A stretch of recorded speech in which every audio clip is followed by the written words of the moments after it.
The Furkan Korkmaz game. Where were you when the Furkan Korkmaz game happened? He drops 24 points, 6 3-pointers. He was electric in the third quarter specifically. He had the fans going crazy. He had the bench going crazy. And I'll give it to him. He really did have one hell of a performance, and he was hot, red hot, knocking down everything. And I've always stated, the way for Furkan Korkmaz to stay on the floor is he's going to have to score a ton of points. If he scores a ton of points and his offense outweighs his defensive woes, he can stay on the court. And that's what he did in this specific ball game against the Chicago Bulls. It was fun to watch. When the Sixers succeed, I'm happy no matter who the hell does it. I want the Sixers to win basketball games. Do I think he's going to work long term? No, I don't. And I will discuss that moving forward in this conversation. But listen, the Furkan Korkmaz game did happen. He broke down the Bulls' third center and had a sick dunk. Keep in mind, that center had 2 games played this season and averages 4.5 minutes a night. But he did it, and he had a mean mug going on afterwards. He had it going in this one.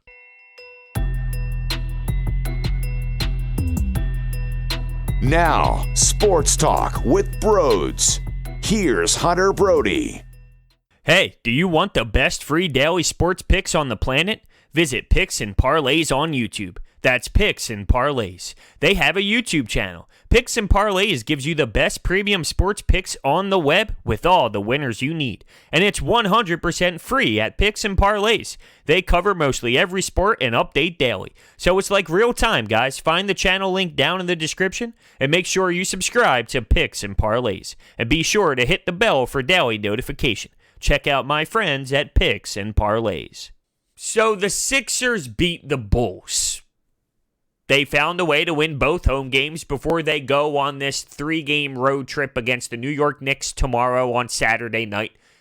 They have, who's after that? The Brooklyn Nets on Monday afternoon and the Toronto Raptors on Wednesday. So 3 road games coming up. They took care of business at home, 20-2.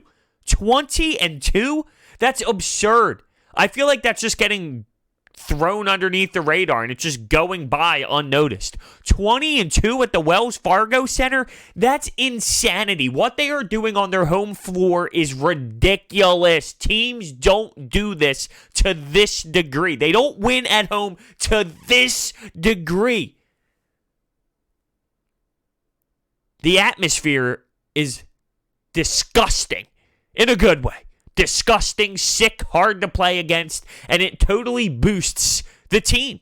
They play harder defensively. Well, I mean, let's not say the whole time, because when you look at the fast break points, and specifically early in this game, the Bulls were able to run down the floor, get easy dunks, but as a whole, when it starts to become time to turn it on, the Sixers do it, and the fan base totally helps provide that spark for this team to pick up the energy, to pick up their play. Now, let's get to Furky again, because I can't stop laughing when thinking about it. After every shot went in, after every play he made, he even had the charge. He had the charge, right? I believe that one was in the fourth quarter. You got all the people, the Twitter fingers going at me, and I'm laughing. I'm cracking up saying, this guy's on it tonight, absolutely. And I was enjoying the moment for sure. It was an unreal moment for Furkan Korkmaz to be taking over the game like that. It's one hell of an emotional time, really.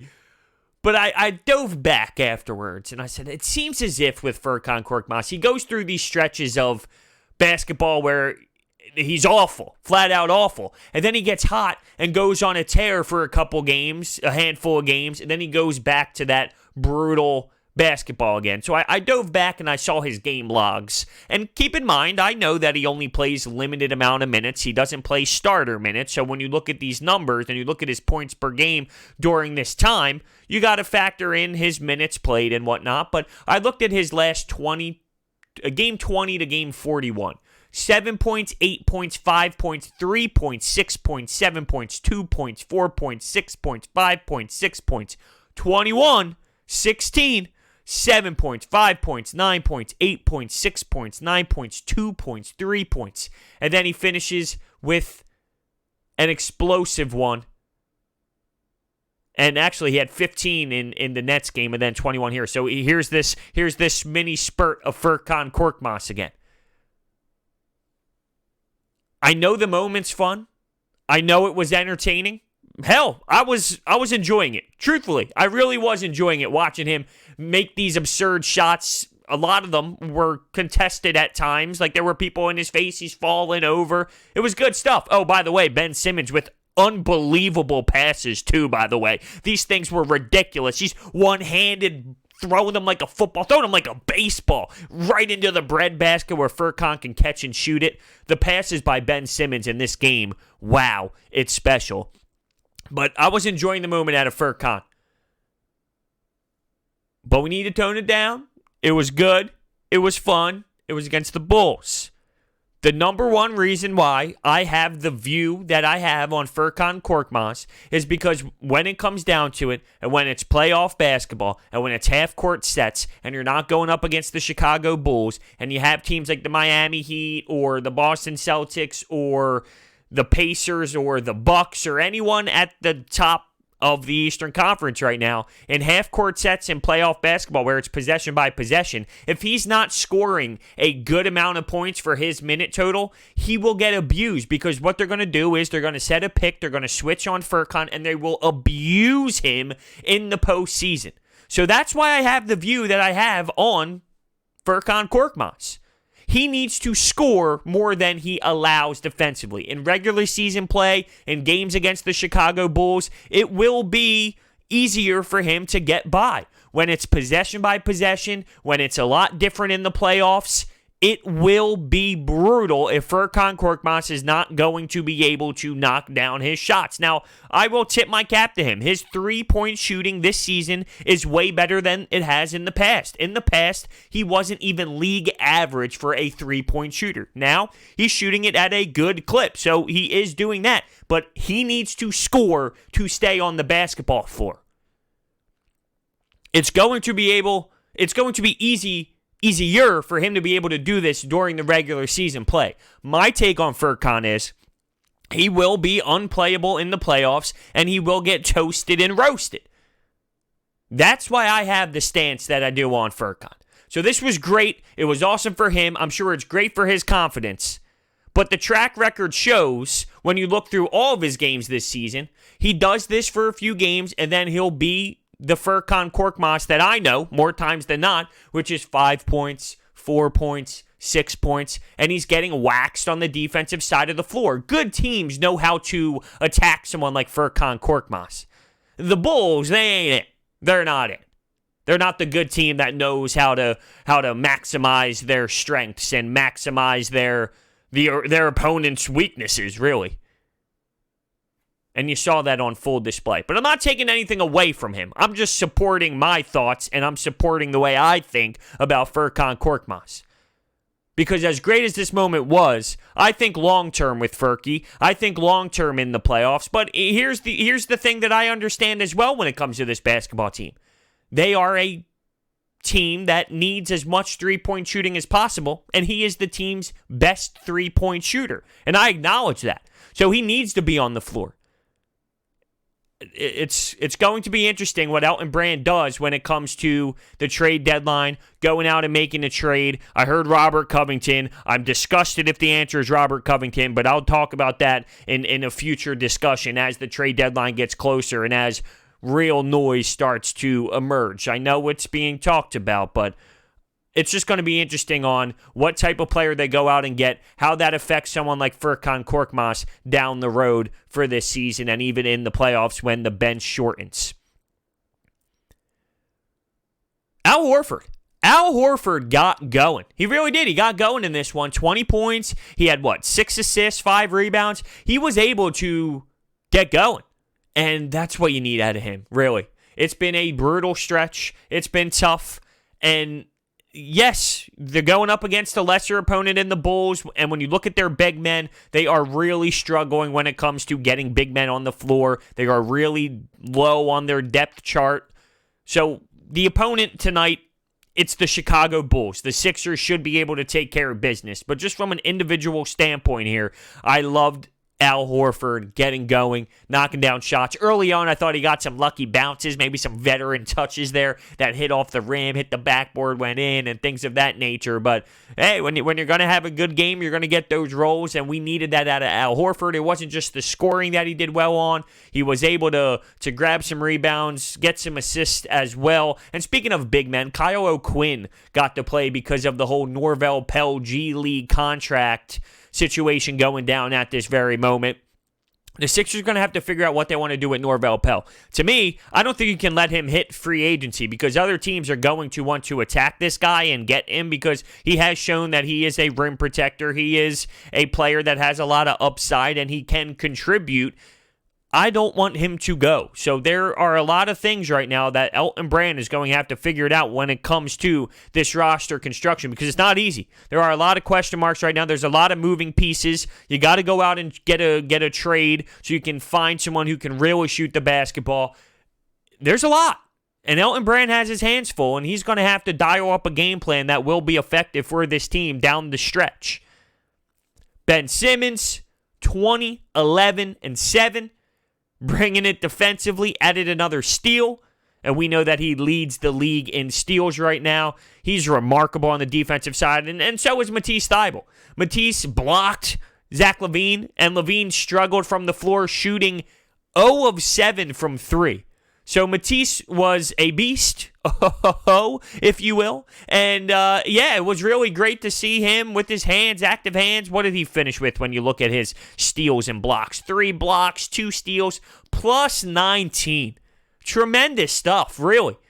Now, his offensive game has taken a hit. I know earlier in this season, before that whole injury thing occurred, he was knocking down shots more consistently. I don't think he's very confident right now when it comes to his shooting ability. Even when he takes it to the basket at times, I don't see that confidence level. So I love what he brings to the table defensively. I think we all know that. It's insane to think he's producing at the level that he is on the D side of the floor. When you look at the stat sheet every night for Mattise, you're talking 3 blocks, 4 blocks, 2 steals, 3 steals. It's incredible. I would have never expected him to be like this so quickly. But he is, and it's great. But I think the offensive side of the game has taken a hit since that injury happened. And speaking of injury, there was an injury scare for Josh Richardson. When they showed that slow-mo of him trying to fight through the screen and fight through the pick, his elbow almost like hyperextended and apparently all they did was wipe up some blood and put on a new arm sleeve. It was really concerning. He had a tough one in this basketball game, only recording 2 points. So it definitely was not Josh Richardson's game. I just hope that elbow isn't anything concerning. It looked way worse than it was, I guess. I don't know. Maybe it will be worse. It just looked awful in that slow-mo. For it to be, hey, you need a new arm sleeve, I'm stunned. Truthfully. Yeah, Zach Lavine struggled from the floor, specifically that three-point line. But I'll tell you what, he is explosive. He is so explosive. His dunks, wow. The way he accelerates, everything about his game from an athletic standpoint is really mind-blowing. And I remember that dunk contest when it was him and Aaron Gordon. They were going back-to-back with each other, going toe-to-toe, doing these crazy dunks with, who was it? Was it Aaron Gordon who had the guy that was spinning around, the mascot spinning around, and he was putting dunks over or underneath of his legs, and all of it was just such a fun watch. Nothing will top that, I don't think. You have good dunks here and there, but that battle where they were going back and forth and consistently throwing down these monster dunks that you just don't see, and they were so unique and they were so creative, and it wasn't as if it was taking them 8 tries to land the dunk. They were making it happen, and they were putting on a show for the fans. You don't really get it to that degree anymore. Those two were wild in that one. But going back to Zach Lavine, he was great in that dunk contest. But in this game, you see spurts of that athleticism, and I just picture myself trying to do it. I want that. I want to be able to do that. Why can't I do that? Why can't I take off from the 3-point line with a ball in my hand going up like Jordan? Why can't I do that? he's added some stuff to his game as well. He can shoot the ball. He can take some jumpers now, and he was never able to do that on a consistent basis. Now, it's funny I say that while Mattise and the Sixers defense hold him to 0 of 7 from 3, but when you watch him so far this season, he has added another element to his game, and if he continues to keep going and going, who knows where it can take him. He's just on a garbage basketball team at the moment. I don't think he's anything stellar, elite. He's going to bring franchises to the finals every year, but he can be a nice piece on a good team if he continues to add to his game. But he definitely has added to his game. There's no doubt about it. How about Thad Young? Thad Young coming back and getting some claps. When the PA announcer goes, Thaddeus Young is checking in, you got some people in the stands giving him a little clap, a little how do you do? He was here for some time. I couldn't believe his age, too. I think Mark Zumoff said he was 31 years old. I remember when he was here for years, and he was mucking and grinding and doing all the dirty work, and they were praising him in the pregame show about his work ethic and what he would bring to the table all the time in practice, and not just in practice, but he would bring it even harder in games. Thad Young, oh, what a throwback. That just reminds me of the process days and the brutal times of losing consistently and basketball that couldn't even be watched, but I did watch it anyway just because I loved the sport and I loved watching the Sixers get hosed by all the good teams that came to town, like when LeBron James would come to town or all these big-time opponents would come to Philadelphia. I was pumped to watch it. I was entertained because I knew my team was getting roasted, but I was at least seeing talent. I don't know. I mean, am I the only person who did that? Am I the only crazy person to sit through the process and actually watch those basketball games, watch TJ McConnell and watch Robert Covington? Oh, I don't want to say that name again because something concerns me and something tells me he's going to be back on the Philadelphia 76ers, and I just don't want that. That's not what we need right now. But I don't want to do that. I don't want to do that until it's a legitimate conversation. I know it's getting thrown out there, but until it's a legitimate conversation, I don't want to go there. But I think it's the wrong one if they go down that road. Let's get to the turnovers. Only 13. You got to give this team credit. You got to give Brett Brown credit. When they dialed in and said, we need to change this, and they came out and stated that, it changed. They are doing a fantastic job keeping the basketball in their possession. They are doing a good job of not turning the ball over. Go ahead and look at it. Go ahead and go through these games and look at the last time they had a 20 turnover performance. That used to be a consistent thing. 22, 20, 19, 18. It's not like that anymore. Now you're starting to see around the teens, 13 turnovers a game. That's the difference. That's a big-time difference in winning a basketball game or losing a basketball game. 20 turnovers compared to 13. 12 turnovers compared to 17, 18. This team has focused on keeping the possession in their hands. One of Brett Brown's favorite lines is passing is king. And that's one of his favorite things, moving the ball, moving the ball, moving the ball. And that's why it created so many turnovers. Push the pace, move the basketball, and they would turn it over to an insane degree. Well, they have dialed it back a bit. They have toned it down. And they have started to attack it differently. And you're seeing it. And you're even seeing it with the offense. And you're seeing different looks. And it's funny, when you look at their three-point shooting tonight, 31%. 9 of 29. So just about 33s once again. But in the first half, they only shot 21.4%. And it was bad. They were missing all these threes. At 1.1 of 10. Just ugly. And as I stated, their defense wasn't great because the Bulls were getting all these transition points. And they were able to get easy dunks, easy 2 points. And it wasn't entertaining at that time. They were down 1 at half. And then the second half, it was all Sixers. They outscored the Bulls by 11 in the third quarter, and Furkan Korkmaz pulled out the magic and made it happen. But speaking of that second half, something that happened that irritated me a tad, and it was to end the first half. It wasn't the second half yet. Yeah, it was to end the first half. Time left on the clock. Josh Richardson wide open, and he just pulls a three. He misses. The Bulls get the rebound, and with pretty much no time left on the clock, they go all the way down and make a layup. And the Sixers are down one at half. Now why? Right? That's an IQ thing. How does that happen? You can't allow that to happen. You wait. You wait for the last shot. And, oh, by the way, how did I wait this long to talk about this? It almost slipped my mind. The Chicago Bulls get a power play because the Sixers have too many men on the court? Oh, man, are you kidding me? 6 guys on the basketball floor? How does that happen? The Bulls get a power play. Come on, fellas. You got to be better than that. You got to be on the same page. That's flat out unacceptable. It actually led to a Furkan Korkmaz 3, too, which ended up being funny, and they had to take it off.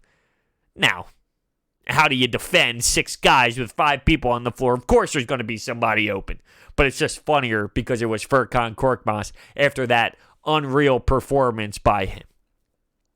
So there you have it. They have the Sixers win over the Bulls. I'm excited to see what they do on this road trip. Maybe excited's too strong of a word. I'm interested because we know that they are struggling on the road big time, and they got to find a way to get themselves out of it. With the Knicks up first, maybe that's the start. Please don't tell me to go to Madison Square Garden and lose to that New York Knicks team. Please don't do that. Please. Please. Please. Please. Please. Please. Please. Please. Please don't do that. Let me know your thoughts on this game. On Furkan Korkmaz, on Ben Simmons in that passing, on Al Horford, on Mattise Thybulle, on anything you'd like. Thank you guys so much for watching. Hit that thumbs up button and subscribe, and I will see you next time.